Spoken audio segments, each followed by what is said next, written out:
29 juillet 2007. Stade Gelora Bung Karno, à Jakarta. 72e minute.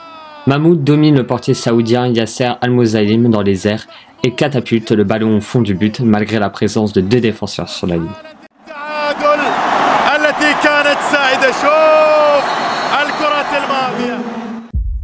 Toutefois, pour mieux comprendre l'importance de ce but, remontons quelques jours en arrière.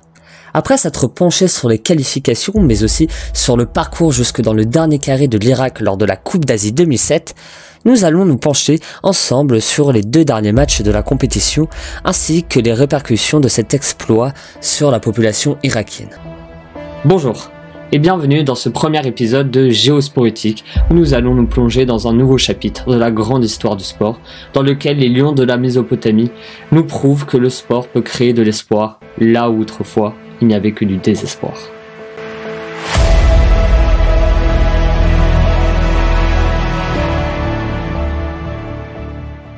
지금 대한민국 응원단은 3천여 명, 그리고 이라크는 1000여 명이 응원을 하고 있습니다. 자, 오늘 과연 우리 체력이 회복이 됐을까가 걱정입니다. 그렇죠. 하루 전 어떻게 보면 베트남과의 경기를 조금 편안하게 치른 이라크가 체력적인 부분에서는 우리보다 조금 더 유리한 입장에다 볼 수 있는데요. 25 juillet 2007, Kuala Lumpur, Malaisie. Dans un stade, un véritable chaudron, l'Irak d'un côté, la Corée du Sud de l'autre, se prépare à livrer un véritable combat encadré par l'arbitre Saad Kali Al-Fadli. La tension est omniprésente chez les deux camps, se faisant ressentir sur le terrain avec un match très fermé. 최성국 골키퍼가 잘했습니다. 다시 한번 자 측면으로 공을 돌려주기 아웃사이드가 선언됐습니다. 자 최성국의 프리킥이 아주 날카로웠습니다. Les Lions de la Mésopotamie, clairement inférieurs à leurs adversaires, comptant dans leur rang la star de Manchester United, Chi Sung Park, résistent tant bien que mal face aux assauts coréens, parvenant même à se procurer quelques occasions, à l'image de cette frappe d'Awara Moula Mohamed venant s'écraser sur le poteau. 카라르 선수인데요. 자 도중차다 잘했습니다. 좋아요, 오범석 선수. 자 전반전 종료 휘슬이 울렸습니다. 자 우리로서는 전반전 이제 뭐 충분히 몸을 풀었다고 생각하면 되겠습니다. Après 120 minutes, le score de 0-0 reste le même au tableau d'affichage. La séance de pénalty peut débuter. Tout le pays retient ce souffle. Mais les Irakiens ne fléchissent pas, faisant trembler les filets à 4 reprises, tandis que leur gardien Noor Sabri arrête l'avant-dernière frappe coréenne. Kim Jong-woo s'avance. Il n'a pas le droit à l'erreur. Noor Sabri has made one save. Can he be the ultimate hero? Kim Jong-woo hits the post. That's it. Noor Sabri didn't have to do any work that time. And the team, which many say is succeeding where the politicians are failing by uniting a country, is now just one win away from the ultimate prize. Iraq are off to Jakarta for their first Asian Cup final on Sunday, where they'll face either Japan or Saudi Arabia. Au bout de la nuit, du suspense, ce poteau qualifie l'Irak pour la première finale de son histoire dans la compétition. Mais, comme si le bonheur était interdit dans un pays meurtri, la nuit va tourner au calvaire. Sur fond de guerre civile et de conflits communautaires, 2 attentats à la bombe font au moins 50 morts et 135 blessés à Bagdad, alors que la foule célèbre la victoire de l'équipe nationale.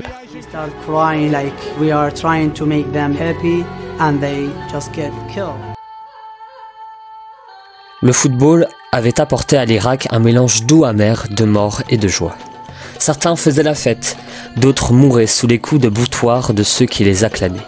« Je pleure presque de joie », déclarait Reuter Nouri Nadjar, un supporter de 30 ans dans la ville de Bassora, au sud du pays, illustrant parfaitement la joie provoquée par son équipe nationale.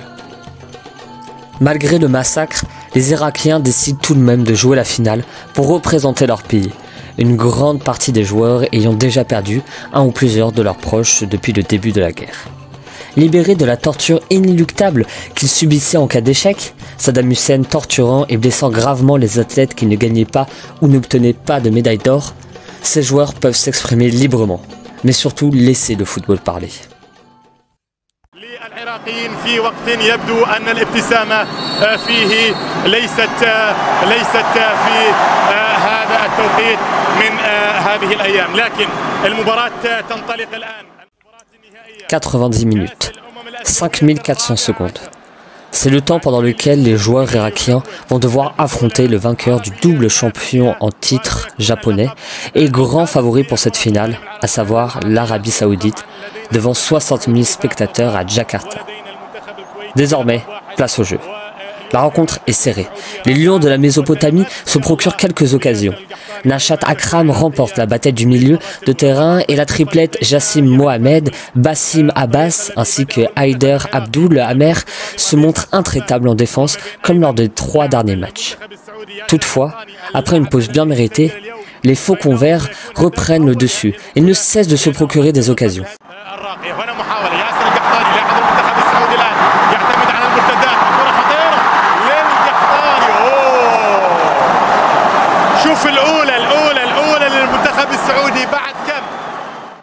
Nour Sabri, héros de la demi-finale, réalise des arrêts époustouflants, dont un magnifique plongeon à la 61e minute sur un tir de l'attaquant saoudien Taser Al-Jassam qui semblait dessiné au fond des filets.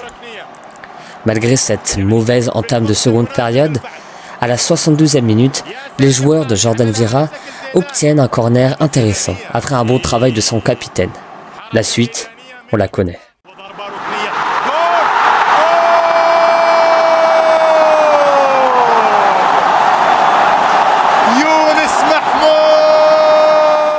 Les Irakiens inscrivent le seul et unique but de la rencontre, leur offrant ainsi un premier sacre dans la compétition.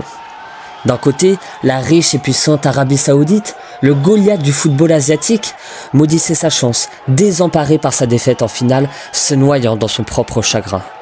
De l'autre côté, l'Irak, le petit David du football asiatique, rentre dans un état de délire incroyable, choqué que toute cette série d'événements soit vraiment réelle. Ces footballeurs l'ont fait. Ils ont saisi l'occasion d'offrir à leur nation l'impossible.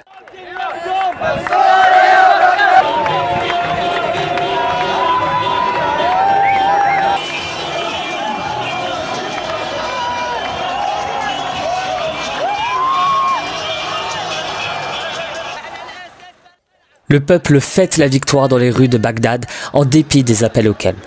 En pleine guerre, l'Irak parvient à s'unir pendant quelques heures. Des rafales sont tirées vers le ciel. L'émotion est partout, au sein d'une terre qui souffre depuis trop longtemps. Imaginez que vous voyez un jour 2 miliciens tenter de s'entretuer avec une passion haineuse et que le lendemain, ces 2 mêmes hommes s'applaudissent et chantent ensemble avec une affection sincère. La politique a échoué. Le football, lui, a parvenu à transformer cette utopie en réalité. Au milieu du ciel nuageux de la capitale, l'éclaircie de Jakarta fait briller un pays resté dans l'ombre pour le plus grand plaisir de ses supporters ainsi que la fierté de tous ses joueurs. L'Irak brille, telle une étoile filante, les hommes du fantasque brésilien Jordan Vieira ayant éclipsé la guerre au moins pendant quelques heures. Personne n'a jamais cru que cela pourrait arriver, mais c'est arrivé. Une équipe sans camp de base, une équipe sans coach 2 mois avant le début du match d'ouverture. Une équipe qui a eu du mal à voyager à cause de ses problèmes de passeport. Une équipe sans toit. Ont apporté une joie éclatante et délicieuse à une nation dévastée. Et ont brièvement changé le pays tout entier. Depuis plusieurs années, tout le monde, de la police locale aux milliers d'artisans de la paix des Nations Unies, tente en vain d'unir le pays le plus divisé du monde. Mais un jour, un homme a mis une balle dans un filet. Et, soudain, cette nation est devenue unie. Et cela, chers auditeurs, incarne le pouvoir du sport. Merci pour votre écoute. C'était Géopolitique, Irak 2007, lorsque le sport crée de l'espoir, là où il n'y a que du désespoir. N'hésitez pas à vous abonner à ce podcast afin d'écouter les futurs épisodes. Merci à Monsieur Brûlé, créateur de la plateforme Askip. C'était Alexis Gallo. À bientôt.